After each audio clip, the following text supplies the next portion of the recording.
इसलिए मच रहा है क्योंकि सरकार की कमजोरी दिख रही है। पता चल रहा है कि कैसे दुर्दांत आतंकवादी, चाहे वो मसूद अजहर हो, मुश्ताक अहमद जरगर हो या अहमद उमर सईद हो, उनको रिहा किया गया कि उनको पकड़ा कांग्रेस की सरकारों ने था और बीजेपी की सरकार ने रिहा किया। ये कड़वा सच है, इसको तो कड़वा घूट डाल के पीना ही पड़ेगा बीजेपी को। हम लोगों को शुक्रगुजार होना चाहिए उन सिक्योरिटी के लोगों का, नहीं तो उस दिन हिंदुस्तान का पार्लियामेंट उड़ गया था, सरकार उड़ जाती उस दिन। शर्मा नहीं चाहिए ऐसे लोगों को, ऐसी पॉलिटिकल पार्टी के ऊपर। वो कौन थे जिसने मोहम्मद अली जिन्ना को सेकुलर बताया था?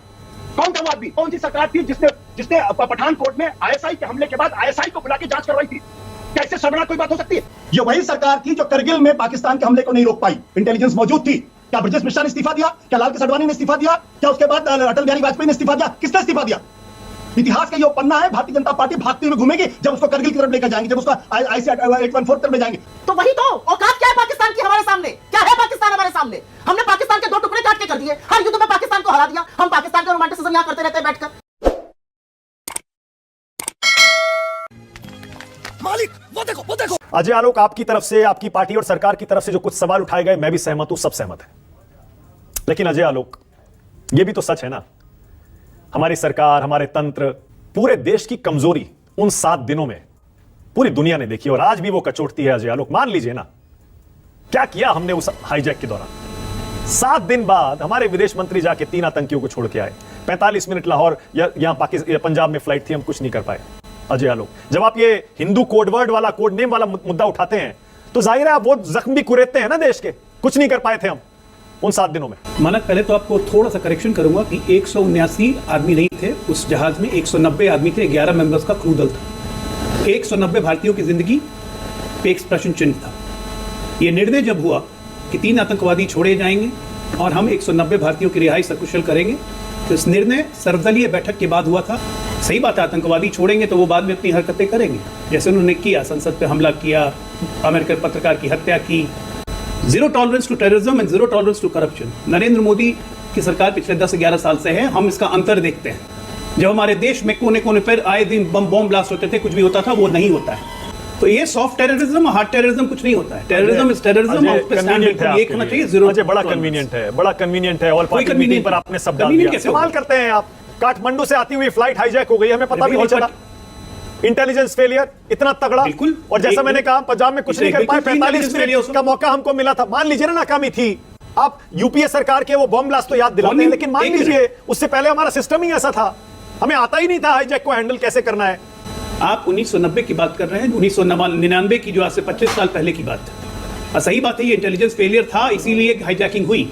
सही बात है कि काठमांडू में भी इंटेलिजेंस फेलियर था, इंडियन इंटेलिजेंस फेलियर भी था, कोई डाउट नहीं है। 45 मिनट अमृतसर में प्लेन रहा, उसके बाद प्लेन जाने दिया गया, ये बहुत बड़ी फेलियर थी, कोई डाउट नहीं है। और हमारे जो आज के नेशनल सिक्योरिटी एडवाइजर हैं अजीत डोभाल जी, इसके ऊपर पूरी किताब उन्होंने लिखी हुई। उस नेगोशिएशन टीम का वो हिस्सा थे। ये सब जानते हैं कि आईएसआई का ओपन सपोर्ट था तालिबानियों को, और ये प्लान एग्जीक्यूट करके किया गया था। अगर हम पे स्ट्राइक होगा तो हम वापस स्ट्राइक करेंगे। आप पर आरोप लग रहा है कि आप हिंदू मुस्लिम कर रहे हैं, सिर्फ एयरफोर्स को इग्नोर नहीं करें। अजय, आप पर आरोप यह है कि आपको सिर्फ इस बात से आपत्ति है कि वो कोड नेम यूज हो गए। आप सही मायनों में सिर्फ हिंदू मुस्लिम करना चाहते हैं, इसीलिए आपने इस मुद्दे को उठाया और सिर्फ उसी हिस्से को आपने उजागर किया।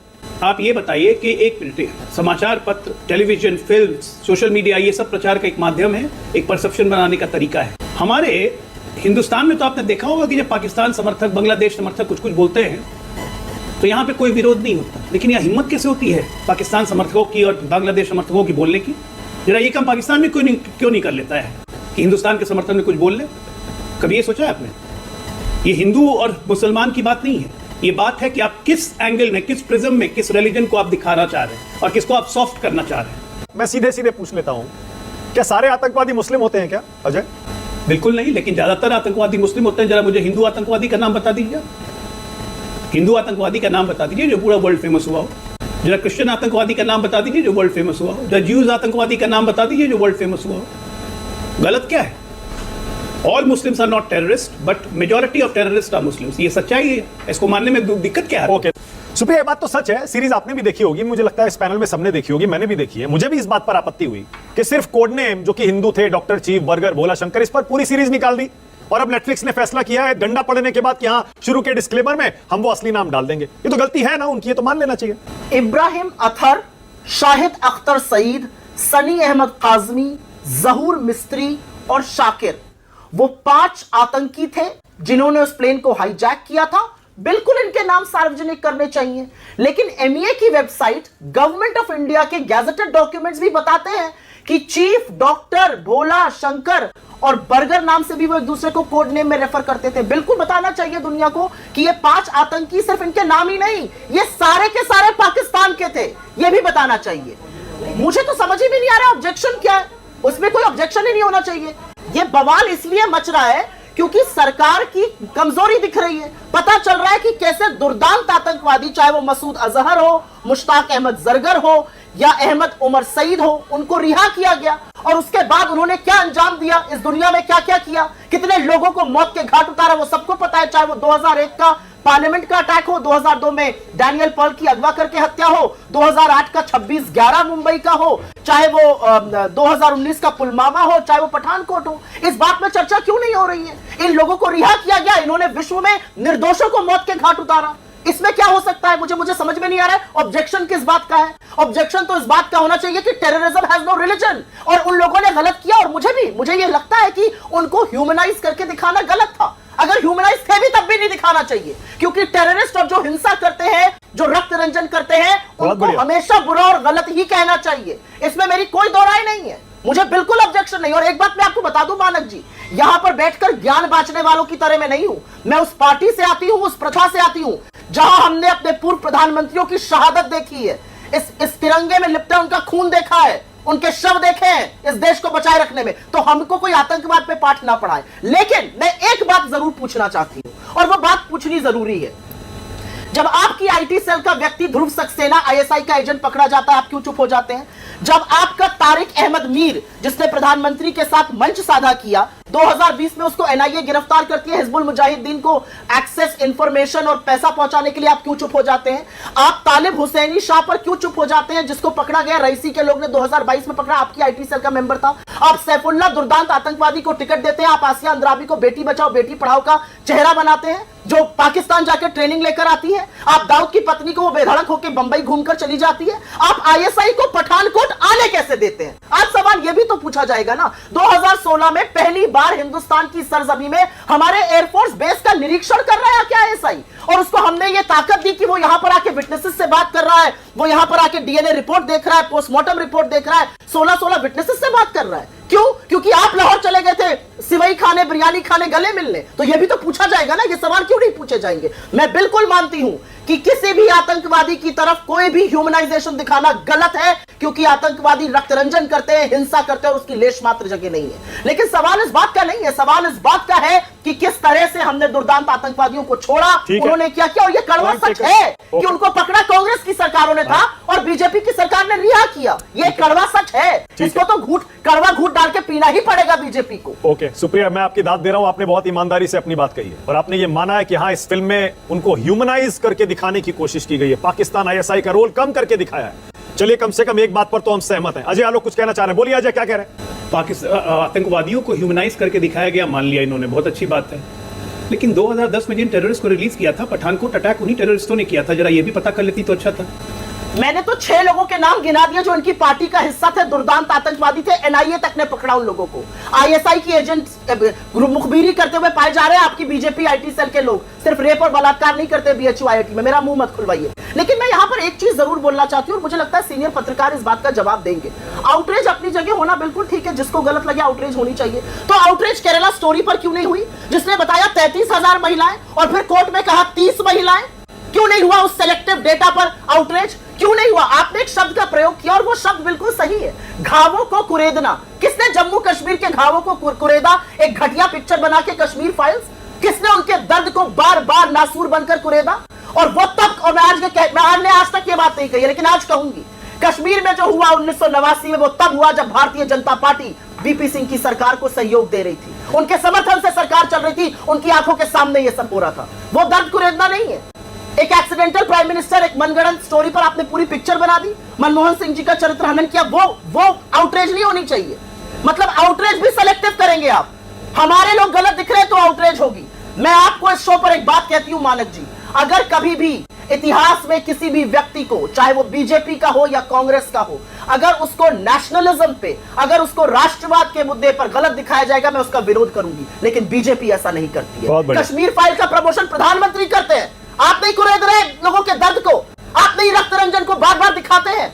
ये आपके लोगों के, आपके पूर्वजों की नाक के नीचे हुआ। आप केरला स्टोरी पर, क्योंकि चुनाव था केरला, एक मिनट और अजय आलोक कुछ कहना चाह रहे हैं। एक मिनट और, 1 मिनट आपका अजय आलोक बोलिए। मुझे आश्चर्य लगता है जब कांग्रेस पार्टी कभी ये कहती है कि कश्मीर को कुरेदते क्यों। कश्मीर को जख्म किसने दिए? कश्मीर को भारत का हिस्सा किसने नहीं बनने दिया? वो पार्टी आज कहती है कश्मीर को कुरेदते क्यों। 89 की बात करिए कि वीपी सिंह की सरकार चल रही थी बीजेपी की समर्थन से। 89 के पहले किसकी सरकार थी? इलेक्शन रिग किसने करवाए थे? अपनी पूरी गलतियों पर ऐसा मतलब बेशर्मी पक्का पर्दा डालना, मुझे आश्चर्य लगता है कि इतनी हिम्मत कहां से लाते हैं भाई। कश्मीर फाइल्स क्यों दिखाई? क्यों नहीं दिखाएंगे कश्मीर फाइल्स? दर्द होता है आपको कि पॉलिटिकल पैट्रोनेज लेके एक बिल्कुल एथनिक क्लिंजिंग करना एक सरकार की मदद से कैसे की गई थी, वो अगर देश के लोग देख रहे हैं तो उस पर आपको दर्द होता है। मुस्लिम लीग आपको सेकुलर लगने लगती है राहुल गांधी को, क्योंकि उसी के वोट से जीतना है। ये सब जब होता है ना तभी समस्या होती है। और ऐसे ऐसे फिल्म बनाना, मनगढ़ंत फिल्म बनाने वालों को मन पड़ता है। बोलिए। मुस्लिम लीग हमें कभी सेकुलर नहीं लगती है। मुस्लिम लीग की सरकार में आप शामिल होकर अरे राहुल गांधी ने क्या भाई आंदोलन का विद्रोह करते हैं, दमन करते हैं। बीच में मत बोलिए मेरे, मैं आपके बीच में नहीं बोली थी।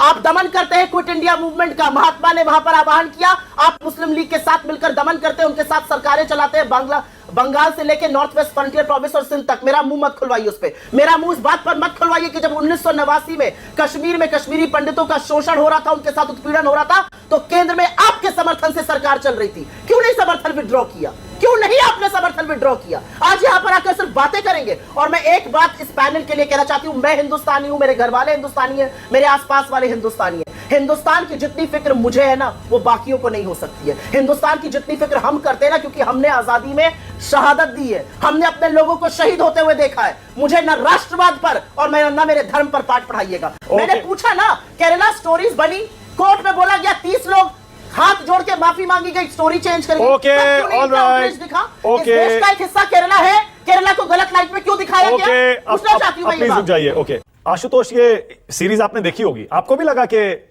अन्याय नहीं हुआ देश के साथ? उन पीड़ितों के साथ भी, उन यात्रियों के साथ भी अन्याय नहीं किया गया इस सीरीज में, जो उस 7 दिन के उस ऑर्डील का हिस्सा थे आशुतोष? ये तो आप भी मानेंगे। माना कभी इंडियन एक्सप्रेस ने एक स्टोरी की है, उस जहाज में मौजूद एक यात्री के माध्यम से, उस स्टोरी को पढ़ लीजिए। हमारे यहाँ दिक्कत क्या हो गई है, हमारे यहाँ जब भी कोई अच्छा सिनेमा बनता है, अच्छा ओटीटी बनता है, तो उसको रबिश करने की कोशिश की जाती है, और अच्छा बनाने वाले क्रिएटिव लोगों को आतंकवादी घोषित किया जाता है, उनको भारत विरोधी घोषित किया जाता है। इससे ज्यादा खतरनाक बात हो ही नहीं सकती। इस पूरी ओटीटी को देखने के बाद सबको यह समझना चाहिए कि उस वक्त की सरकार का इंडिसीजन था, वो सरकार फैसले नहीं कर पा रही थी। हम करें तो क्या करें? वो किसकी सरकार? कोई आदमी जिम्मेदारी लेने के तैयार क्यों नहीं था? कैबिनेट सेक्रेटरी विदेश मंत्री की तरफ बात कर रहे थे, रॉक आदमी आईबी की तरफ उठा रहा था। आपके पास सारी सूचना नेपाल से मिली थी, किसी ने कार्रवाई नहीं की। क्या उस वक्त के गृह मंत्री ने इस्तीफा दिया? क्या उस वक्त के विदेश मंत्री ने इस्तीफा दिया? नहीं दिया। और जिन लोगों को आतंकवादी बताया गया, उन लोगों ने उसके बाद किया क्या? पार्लियामेंट पे हमला किया। ये तो हम लोगों को शुक्रगुजार होना चाहिए उन सिक्योरिटी के लोगों का, नहीं तो उस दिन हिंदुस्तान का पार्लियामेंट उड़ गया था, सरकार उड़ जाती उस दिन। किसने किया था वो काम? वो काम करने वाला आदमी था जिसको आतंकवादियों जसवंत सिंह हवाई जहाज में बैठकर बिरयानी खिलाते हुए ले गए थे। तब किसकी तब हिम्मत क्यों नहीं पड़ी? क्यों नहीं फैसले किए कि अमृतसर के अंदर इस जहाज को ब्लास्ट कर देंगे? मैं मानता हूं 120 लोगों की जान जाती, बहुत कठिन फैसला है, लेकिन उसके बाद कम से कम 2-3 हजार लोगों की जाने गई। उन जानों की जिम्मेदारी कौन लेता? दिक्कत क्या है कि जब कोई फिल्मकार रचनात्मकता को दिखाता है तो दक्षिणपंथ से आवाज आती है कि आप देश को कमजोर कर रहे हैं। शर्म आती मुझे इस सोच के ऊपर। अभिनव सिन्हा इस देश के चंद बेहतरीन फिल्मकारों में से है। मेरी उनसे बातचीत हुई, उन्होंने कहा एक एक शब्द मैंने अपने से कुछ नहीं किया, एक एक शब्द जो है वो वही है जो मुझे मिले, मैंने रिसर्च में पाए और जो कैप्टन की किताब में जो उपलब्ध था। और हम अभिनव सिन्हा के बारे में कहने की देशद्रोही है। शर्म आनी चाहिए ऐसे लोगों को, ऐसी पॉलिटिकल पार्टी के ऊपर। और यही कारण है कि हिंदुस्तान का सिनेमा पिछले सालों में लगातार गर्त में जा रहा है। ओके आशुतोष, लगातार गर्त में जा रहा है हिंदुस्तान का सिनेमा। आशुतोष, क्या सच्चाई? और मैं नहीं, मुझे बोलने दीजिए भी, वो कौन थे जिसने मोहम्मद अली जिन्ना को सेकुलर बताया था? कौन था वो आदमी? तभी उससे इस्तीफा मांगा गया। वो कौन सी सरकार थी जिसने पठानकोट में आईएसआई के हमले के बाद आईएसआई को बुला के जांच करवाई थी? कैसे शर्मनाक कोई बात हो सकती है? आईएसआई हमले कर रही है, भारत का खून बहा रही है। आशुतोष और okay, Ashutosh one second Ashutosh, मैं आपको वापस इस सीरीज पर ला रहा हूं। आपने कहा बहुत बढ़िया बनाया, बहुत सब किया, मैं आपसे सहमत हूं, अच्छी फिल्म बनाई, उसमें गहराई की कमी मुझे लगी क्योंकि मैंने भी उसके बारे में बहुत पढ़ा है, खुद देखा है। एक बात बताइए आशुतोष, इस सीरीज के आखिर में जब नरेशन ये कहता है ओसामा बिन लादेन की पार्टी में आईएसआई वालों को नहीं बुलाया गया, आईएसआई का रोल इस घटना में उतना ही मानिए। सीरियसली, वाकई आईएसआई का रोल, पाकिस्तान का रोल उतना ही था कि ओसामा बिन लादेन की पार्टी में आईएसआई वालों को नहीं बुलाया गया? क्यों नहीं बताया गया इस सीरीज में कि पाकिस्तान की पूरी साजिश थी, आईएसआई का पूरा प्लॉट था? कहीं नहीं बताया गया आशुतोष। उस सीरीज के अंत में जो इशारा किया जाता है, वो इशारा किया जाता है कि इसके पीछे अलकायदा का हाथ। मैंने पूरा देखा, एक एक चीज बड़े ध्यान से मैंने देखा। मिसइंटरप्रेट मत करिए। पाकिस्तान आईएसआई का नाम लेकर अपने कुकर्मों पर पर्दा ना डाले कृपया करके। एक सेकंड, क्या आशुतोष, तो हम ये मान ले कि वो अलकायदा का प्लॉट था, आईएसआई का उसमें रोल नहीं था? ये हिंट था अगर आप उसको ध्यान से देखिए, जहां मुतवक्किल जब वो गाड़ी से उतरने के बाद तो चले जाते हैं और उसमें अलकायदा का जिक्र आता है उसमें। मैं ये कह रहा हूं, ये इंटरप्रिटेशन का मसला है। मैं आपकी राय से सहमत हूं कि आईएसआई का हाथ होगा, निश्चित तौर पर होगा। मैं इससे आशुतोष, सारी बहस ही यही है कि अगर हम किसी तथ्यात्मक, सुनिए ना, किसी हम हिस्टोरिकल इंसिडेंट पर कोई फिल्म बनाते हैं और ये बोलते हैं कि वो इंस्पायर्ड है, ऐसे में तथ्यों के साथ छेड़छाड़ क्या सही है आशुतोष? मानक नहीं, कुछ तथ्यों के साथ कोई छेड़छाड़ अनुभव सिन्हा ने नहीं की है, नॉट अ वर्ड। और जो लोग ये कह रहे हैं वो झूठ बोल रहे हैं। और उनको आशुतोष, आपकी आवाज ठीक से नहीं आ रही है, मैं उसे ठीक करवा रहा हूं। एक मिनट रुकिएगा जरा, इतने संजीव के पास 10 सेकंड दीजिए मुझे। बोलिए जल्दी, अजय आलोक जल्दी से बोलिए, क्विकली। एक तो आपने अभी आशुतोष जी को बहुत अच्छे से एक्सपोज किया है कि पत्रकार फिल्म की इंटेंट क्या थी या फिल्म के कंटेंट को क्यों दबाया गया। दूसरा, जरा इतने जो सवाल पूछ रहे थे जिन्ना को सेक्युलर, इसको ये क्यों, जरा मुझे बताएंगे। ये जनरल नॉलेज का क्वेश्चन है सबके लिए। हाईजैकर्स के खिलाफ प्रोसिक्यूशन को कभी ड्रॉप करना चाहिए, यस और नो?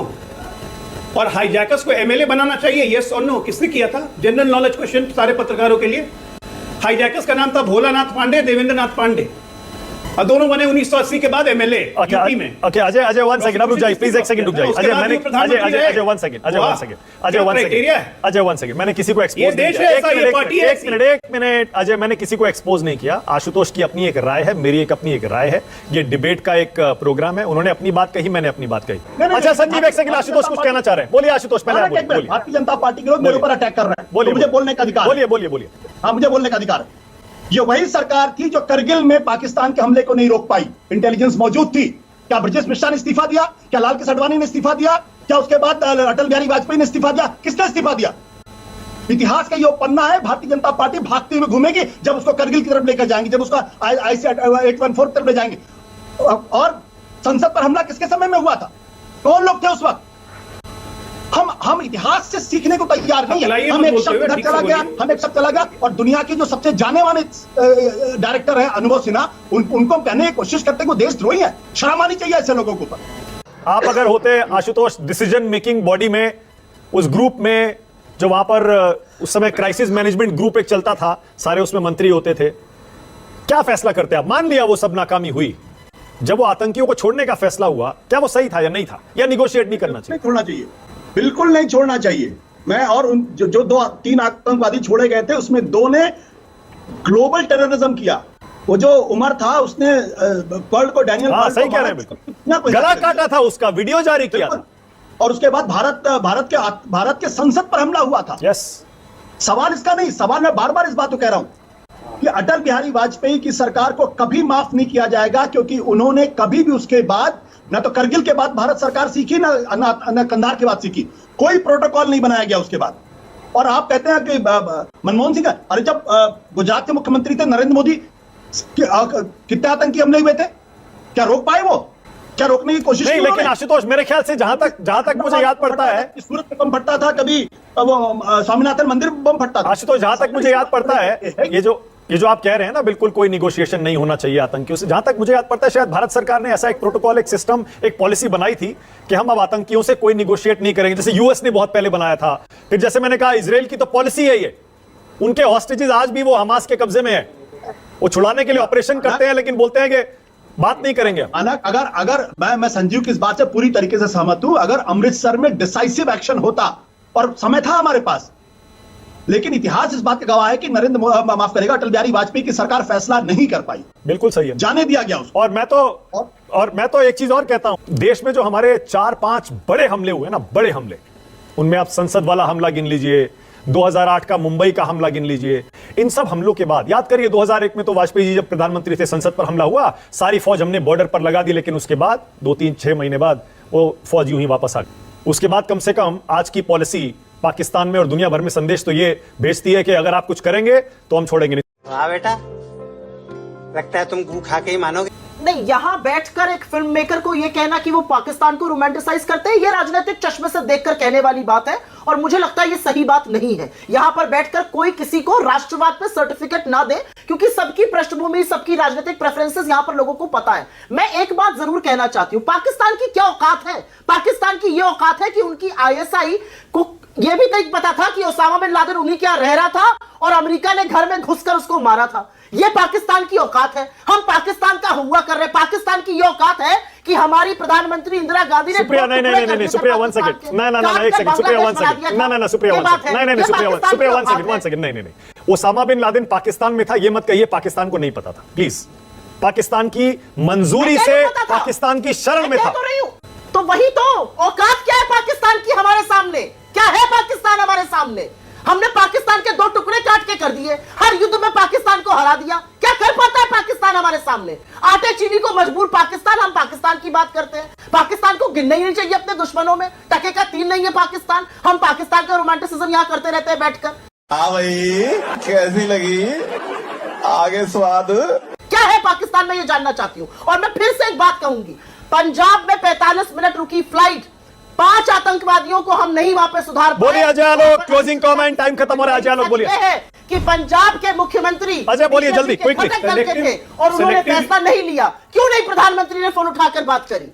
शाबाश बेटा, बहुत बढ़िया।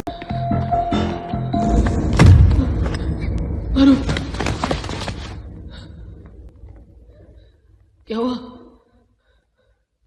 कुछ मुंह में घुसेड़ा, उसके बाद गले को उधेड़ के नाक से बाहर निकाला, उसके बाद मेरी बत्ती गुल हो गई। अब बताइए मैं क्या करूंगा? एक बहुत सिंपल सी टिप आपके साथ शेयर करती हूँ। अपने हाथ को इस तरीके से रखिए। If you look at this from your side, आपका लेफ्ट हैंड आपको बी के जैसे दिखेगा और राइट हैंड आपको डी के जैसे दिखेगा। B and D.